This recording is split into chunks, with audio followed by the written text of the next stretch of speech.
Assalamualaikum warahmatullahi wabarakatuh. Nama saya Marensa Febrianti Aulia, NPM 2021 Prodi Hukum Ekonomi Syariah semester 3. Di sini saya akan mempresentasikan mengenai kebijakan fiskal. Definisi dan konsep kebijakan fiskal. Kebijakan fiskal adalah kebijakan ekonomi yang digunakan pemerintah untuk mengelola perekonomian ke kondisi yang lebih baik dengan cara mengubah penerimaan dan pengeluaran pemerintah. Kebijakan fiskal dapat juga diartikan sebagai tindakan yang diambil oleh pemerintah dalam bidang anggaran belanja negara dengan maksud untuk mempengaruhi jalannya perekonomian. Fungsi daripada sektor kebijakan fiskal menurut Islam adalah yang pertama, pemeliharaan terhadap hukum, keadilan dan juga pertahanan, kedua, perumusan dan pelaksanaan terhadap kebijakan ekonomi, ketiga, manajemen kekayaan pemerintah yang ada di dalam BUMN, keempat, intervensi ekonomi oleh pemerintah jika diperlukan. Bentuk kebijakan fiskal. Kebijakan fiskal dapat dibedakan kepada dua golongan, yaitu yang pertama, penstabil otomatik. Penstabil otomatik adalah bentuk-bentuk sistem fiskal yang sedang berlaku yang secara otomatis cenderung untuk menimbulkan kestabilan dalam kegiatan ekonomi. Dalam suatu perekonomian modern, stabil otomatik terutama adalah yang pertama, sistem perpajakan yang progresif dan proporsional, yang kedua, kebijakan harga minimum, yang ketiga, sistem asuransi pengangguran. Selanjutnya ada kebijakan fiskal diskresioner. Kebijakan fiskal diskresioner adalah langkah-langkah dalam bidang pengeluaran pemerintah dan perpajakan yang secara khusus membuat perubahan ke atas sistem yang ada yang bertujuan untuk mengatasi masalah-masalah ekonomi yang dihadapi. Secara umum, kebijakan fiskal diskresioner dapat digolongkan dalam dua bentuk, yaitu yang pertama, kebijakan fiskal ekspansi, yang kedua, kebijakan fiskal kontraksi. Kebijakan fiskal memiliki beberapa kelemahan, yaitu yang pertama, adanya jeda waktu dalam periode dari menyadari masalah yang timbul sehingga kepada pengaruh yang dirasakan dari kebijakan fiskal yang dijalankan. Kedua, persaingan untuk memperoleh dana di antara pemerintah dan sektor swasta. Persaingan ini akan menimbulkan crowding out dan menyebabkan kenaikan suku bunga dan menurunkan investasi. Yang ketiga, kebutuhan untuk membayar bunga dan mencicil pembayaran kembali pinjaman di masa yang akan datang. Kebijakan fiskal masa Rasulullah. Sumber penerimaan pada masa Rasulullah SAW dapat digolongkan menjadi tiga golongan besar, yaitu dari kaum muslim, kaum non-muslim, dan sumber lain. Dari kaum muslim, sumber penerimaan negara terdiri atas kharaj, zakat, yusar, zakat fitrah, wakaf, infak, dan sodakoh, amwal fadlo, nawaib, humus atas rikas harta karun, temuan pada periode sebelum Islam. Sementara pendapatan kaum non-muslim yakni jizyah, kharaj, usr. Sedangkan dari sumber penerimaan yang lain yakni ghanimah, fai, uang tebusan untuk para tawanan perang, kafarah atau denda, hadiah, pinjaman dari kaum muslimin dan non-muslim. Kebijakan fiskal masa Khulafaur Rasyidin. Yang pertama, masa Abu Bakar Asy-Syiddiq. Langkah-langkah yang dilakukan Abu Bakar dalam manajemen fiskalnya adalah perhatian terhadap keakuratan perhitungan zakat, pengembangan pembangunan Baitul Mal dan penanggung jawab Baitul Mal, menerapkan konsep balance budget pada Baitul Mal di mana seluruh pendapatan langsung didistribusikan tanpa ada cadangan, melakukan penegakan hukum terhadap pihak yang tidak mau membayar zakat dan pajak kepada pemerintah. Secara individu, Abu Bakar adalah seorang praktisi akad perdagangan. Masa Umar bin Khattab. Kebijakan yang telah dilakukan Umar pada pemerintahannya adalah reorganisasi Baitul Mal, diberlakukannya sistem cadangan darurat, pemerintah bertanggung jawab terhadap pemenuhan kebutuhan minimum makanan dan pakaian kepada warga negaranya, diversifikasi terhadap objek zakat, pengembangan unsur pajak pertanian, undang-undang perubahan pemilikan tanah, dan pengelompokan pendapatan negara masa Umar terbagi dalam 4 bagian. Yang pertama, sumber pendapatan zakat dan usar, pengeluarannya, pendistribusian untuk masyarakat, sistem jika ada surplus maka surplus tersebut disimpan, humus dan sedekah, Pengeluarannya fakir miskin dan kesejahteraan. Sumber pendapatan haraj, fai, jinayah, usur, dan sewa. Pengeluarannya dana pensiun, dana pinjaman tetap. Sumber pendapatan dari semua sumber. Pengeluarannya pekerja, memelihara anak terlantar, dan dana sosial.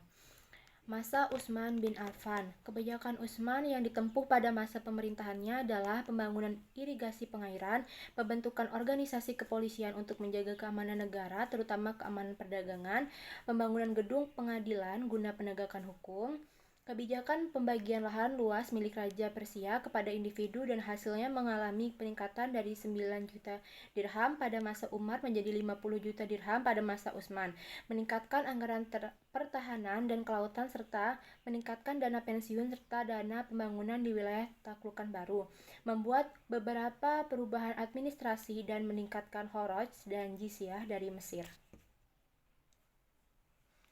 Masa Ali bin Abi Thalib. Secara umum, beberapa perubahan kebijakan yang dilakukan pada masa Ali adalah pendistribusian seluruh pendapatan yang ada pada Baitul Mal sama dengan kebijakan yang dilakukan pada masa Rasulullah dan Abu Bakar, tetapi berbeda dengan kebijakan Umar yang menyisihkan untuk cadangan. Pengeluaran angkatan laut dihilangkan karena daerah pesisir pantai di bawah penguasaan Muawiyah. Adanya pengetatan anggaran negara. Konsep dan definisi Baitul Mal. Baitul Mal berasal dari bahasa Arab yakni bait yang berarti rumah dan al-mal yang berarti harta. Jadi secara etimologis Baitul Mal berarti rumah untuk mengumpulkan atau menyimpan harta. Namun demikian, Baitul Mal dapat juga diartikan secara fisik sebagai tempat al-makan untuk menyimpan dan mengelola segala macam harta yang menjadi pendapatan negara. Yang pertama, sumber dana atau harta Baitul Mal.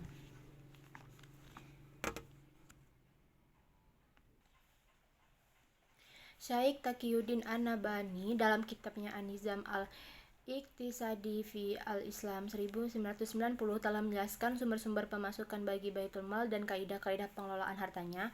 Sumber-sumber tetap bagi Baitul Mal menurutnya adalah fai, ghanimah atau anfal, kharaj, jizyah, pemasukan dari harta milik umum, pemasukan dari harta milik negara, usar, humus dan rikas, tambang, serta harta zakat. Selanjutnya, prinsip pengelolaan harta Baitul Mal. Pengeluaran atau penggunaan harta Baitul Mal menurut uraian Taqiyuddin An-Nabhani 1990 ditetapkan berdasarkan 6 kaidah berikut. Yang pertama, harta yang mempunyai khas khusus dalam Baitul Mal, yaitu harta zakat. Kedua, harta yang diberikan Baitul Mal untuk menanggulangi terjadinya kekurangan serta untuk melaksanakan kewajiban jihad.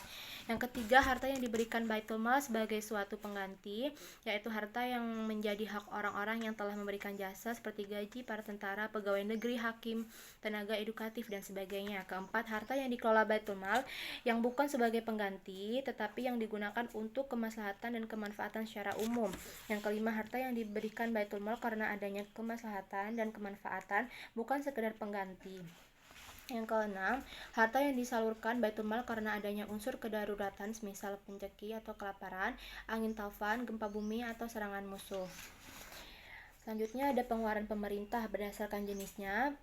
Belanja pemerintah dapat dibedakan menjadi yang pertama wastafel spending, kedua productive spending, ketiga transfer payment. Sementara menurut sifatnya, pengeluaran pemerintah dapat dibedakan menjadi yang pertama temporary spending, kedua permanent spending. Ada dua kebijakan yang dilakukan oleh Rasulullah SAW dan para khulafaur rasyidin pada permulaan Islam untuk pengembangan ekonomi serta peningkatan partisipasi kerja dan produksi. Yang pertama, mendorong masyarakat memulai aktivitas ekonomi baik dalam kelompok sendiri maupun bekerja sama dengan kelompok lainnya tanpa dibiayai oleh Baitul Mal.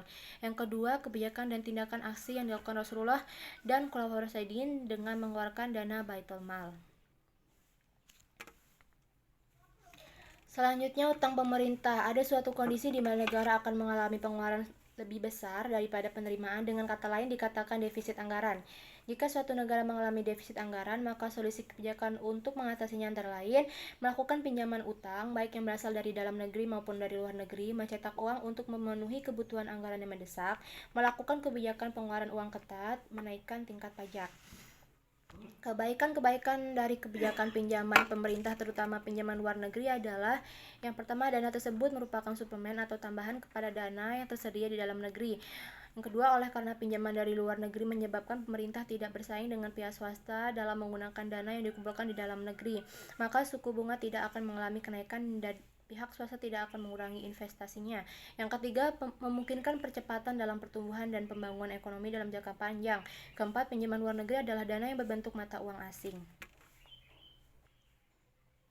Islam sangat menghindari pemerintah atau bukan individu untuk melakukan utang demi memenuhi kebutuhannya dikarenakan beberapa alasan, yaitu yang pertama, dengan melakukan utang maka kemandirian perekonomian suatu negara akan terganggu. Kedua, berutang bukanlah solusi terbaik karena adanya biaya atas modal.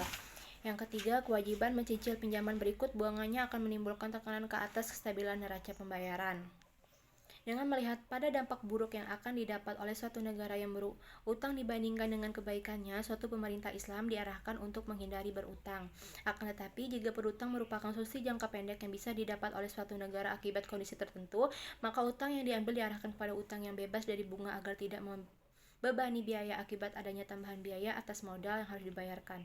Sekian presentasi dari saya. Assalamualaikum warahmatullahi wabarakatuh.